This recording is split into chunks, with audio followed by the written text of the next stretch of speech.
పరిస్థితి చేసి ఉంటే ఇవాళ ఇట్లా ఉండేది కూడా నిజంగా కొంతమంది ఓరేటర్స్ ఉండేది.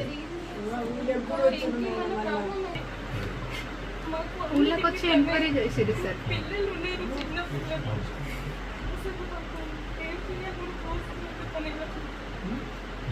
మంచి కానీ హెల్త్ వైజ్ మంచి కానీ ఇప్పటిదాకా అందరం ఉన్నాం.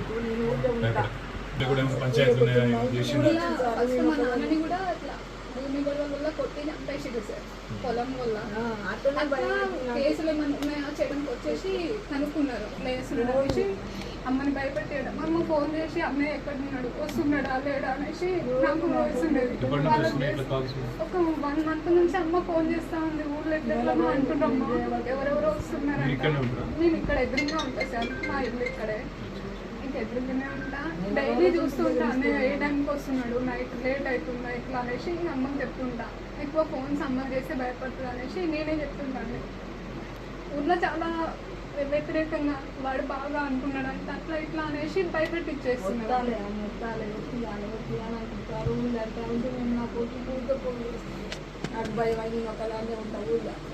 డిజిటల్ మీడియాలో నిర్భయంగా నిజాలు చెప్తూ ప్రభుత్వాన్ని నిలదీస్తూ ప్రజల పక్షాన మాట్లాడుతున్న సోదరుడు శంకర్ గారి మీద ఈ ప్రభుత్వం ముఖ్యంగా కొడంగల్లో రైతులకు జరుగుతున్న అన్యాయం మీద ఆయన నిలదీసిన విధానాన్ని జీర్ణించుకోలేక వాళ్ళ ప్రశ్నించే గొంతుల్ని నొక్కాలని, ప్రజాస్వామ్యంలో కనీసం ప్రశ్నించే వాళ్ళు ఎవరు ఉండకూడదనే ఒక ఆలోచనతో ఒక పూర్తి స్థాయి పకడ్బందీ ప్రణాళికతో రెక్కీ చేసి కాంగ్రెస్ నాయకులే, హస్తినాపురం డివిజన్ సంబంధించిన కొంతమంది కాంగ్రెస్ నాయకులు, అదేవిధంగా రేవంత్ రెడ్డికి అత్యంత సన్నిహితంగా ఉండే మరికొంతమంది కాంగ్రెస్ నాయకులు వాళ్ళే స్వయంగా రెక్కీ చేసి మరి 11 గంటల 10 నిమిషాలకు అర్ధరాత్రి కావాలని కొంతమంది ప్లాన్డ్గా అమ్మాయిలను అడ్డం పెట్టి ఒక దొంగ కేసు బనాయించి హత్యాయత్నాన్ని మరి శంకర్ గారి మీద చేయడం జరిగింది. దురదృష్టం ఏంటంటే మరి హత్యాయత్నం జరిగినప్పుడు ముందుండి కాపాడాల్సిన పోలీసులే ఈరోజు పూర్తి స్థాయిలో కేసు నిర్వీర్యం చేయడానికి 307 అనే సెక్షనే పెట్టకుండా ఇది హత్యాయత్నమే కాదని బుకాయిస్తూ ప్రభుత్వానికి తొత్తులుగా వత్తాసు పలుకుతూ ఇవాళ కేసు నిర్వీర్యం చేసే ప్రయత్నం చేస్తూ ఉన్నారు. కానీ ప్రజా కోర్టులో తప్పకుండా దోషులు ఎవరైతున్నారో వాళ్ళు దొరికిపోయినారు. ఇప్పటికే సీసీ కెమెరాల ఫుటేజ్ సాక్షిగా ఎవరెవరైతే దొరికిపోయినారో వాళ్ళందరినీ అరెస్ట్ చేసేదాకా తప్పకుండా ప్రభుత్వం మీద ఒత్తిడి పెంచుతాం. పోలీస్ శాఖను కూడా ఈ రకంగా వ్యవహారం చేయడం మంచిది కాదు. ముఖ్యంగా ఎల్బీ నగర్ సిఐ కానీ స్థానిక ఎస్ఐ కానీ అక్కడ ఉండే పోలీస్ అధికారులు కానీ వాళ్ళు వ్యవహరించిన తీరు కూడా అనుమానాస్పదంగా ఉంది. తప్పకుండా శంకర్ గారికి న్యాయ పోరాటంలో అండగా నిలబడతాం. నిజం బయటికి వచ్చేదాకా ఆయన మీద చేసిన హత్యా ప్రయత్నం ఎవరు చేసినారో, సూత్రధారులు ఎవరు, పాత్రధారులు ఎవరు, వాళ్ళందరినీ కూడా న్యాయపరంగా వాళ్ళని శిక్షించేదాకా వదిలిపెట్టాం.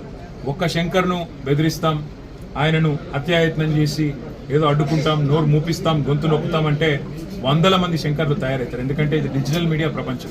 ఇప్పుడు మేము కూడా ఇట్లాగే ఆలోచించుంటే, మేము కూడా ప్రభుత్వంలో 10 ఏళ్ళు ఉన్నప్పుడు ఇట్లాగే ఆనాడు కేసీఆర్ గారి మీద మరి ఎవరు మాట్లాడినా దాన్ని అణిచివేసే ప్రయత్నం, రాజ్య శక్తిని అడ్డం పెట్టుకొని చేసే ప్రయత్నమే చేస్తుంటే ఇలా చాలా మందికి వాయిస్ కూడా ఉండేది కాదు. కానీ ప్రజాస్వామ్యంలో అన్ని రకాల వాదనలకు అవకాశం ఉండాలి. అన్ని వాదనలు విన్న తర్వాత ప్రజలు తీర్పు ఇవ్వాలి. కాబట్టి ఆనాడు ఏనాడు కూడా మేము ఇట్లాంటి రాజ్యహింసను కానీ ఇట్లాంటి భౌతిక దాడులను కానీ మేము ప్రోత్సహించలేదు. జరిగితే కూడా వాటిని వెంటనే నివారించే ప్రయత్నం చేసినాం. ఎక్కడైనా తప్పు జరిగితే కూడా దాన్ని తప్పకుండా ఖండించి దాంతోపాటు అక్కడెక్కడన్నా అన్యాయం జరిగితే కూడా అన్యాయం జరిగిన వారి తరఫున మాట్లాడి ఇవాళ నేను ప్రభుత్వాన్ని డిమాండ్ చేసేది, ముఖ్యంగా ముఖ్యమంత్రి రేవంత్ రెడ్డి గారికి చెప్పేది, శంకర్కు మళ్ళీ ఒకసారి చీమ గుట్టిన బాధ్యత రేవంత్ రెడ్డిదే అవుతుంది. శంకర్ మీద మళ్ళీ ఎక్కడన్నా చిన్న ఘాటు పడ్డా ఖచ్చితంగా రేవంత్ రెడ్డి తెలంగాణ ప్రజల ముందు దోషిగా నిలబడక తప్పదు. ఎందుకంటే ఇవాళ ఆయన మనుషులే, ఆయనకు అత్యంత సన్నిహితులైన మనుషులే రెక్కీలో పాల్గొన్నారు. మీరు నిజాలు దాచాలని ప్రయత్నం చేసినా, అక్కడ సీసీ కెమెరాల యాంగిల్స్ మార్చి ఫుటేజ్ దొరకకుండా చేసే ప్రయత్నం చేసినా, మొత్తంగా ఇవాళ చుట్టుపక్కల ఉండే షాపులు, ప్రైవేట్ సీసీ కెమెరాల్లో వ్యవహారం మొత్తం దొరికిపోయింది. పోలీస్ శాఖను కూడా నేను డిమాండ్ చేస్తా ఉన్నా, తెలంగాణ డీజీపీని కూడా నేను డిమాండ్ చేస్తా ఉన్నా. ఈ రకమైన ప్రభుత్వానికి తొత్తులుగా పనిచేయడం కరెక్ట్ కాదు. ప్రజాస్వామ్యంలో ప్రతిపక్షానికి, ప్రభుత్వానికి అందరికి కూడా తమ తమ పాత్రలు నిర్దేశించబడి ఉన్నాయి. అత్యంత పవర్ఫుల్ అస్త్రమైన మీడియాకు కూడా తన పాత్ర తనకున్నది ప్రజాస్వామ్యంలో. అట్లాంటి మీడియాలో పనిచేస్తున్న ఒక జర్నలిస్ట్ సోదరుడికి ఈ రకంగా వారి మీద భౌతిక దాడులు, హత్యాయత్నం జరగడం అనేది తప్పకుండా జర్నలిస్ట్ సంఘాలకు కూడా నేను విజ్ఞప్తి చేస్తా ఉన్నా. ఇదివరకు చాలా మాట్లాడినారు మీరు. ఇదివరకు చాలా ఏదో నియంత పాలన అది ఇదని చెప్పి అన్నాడు మాట్లాడి మాకు గుర్తు. మరి ఇవాళ మీ సాటి జర్నలిస్టు మీద హత్యాయత్నం జరిగితే కూడా ఇంతవరకు ఏ జర్నలిస్ట్ సంఘం కూడా ఇప్పటికి బయటకు వచ్చి ఖండించిన పరిస్థితి లేదు. ఏ జర్నలిస్ట్ అసోసియేషన్ కూడా ఇప్పటిదాకా బయటకు వచ్చి మాట్లాడిన దాఖలాలు లేవు. జర్నలిస్ట్ మిత్రులు కూడా నేను కోరుతా ఉన్నా, ఇవాళ శంకర్ మీద జరిగింది రేపు మీ మీద జరగవచ్చు.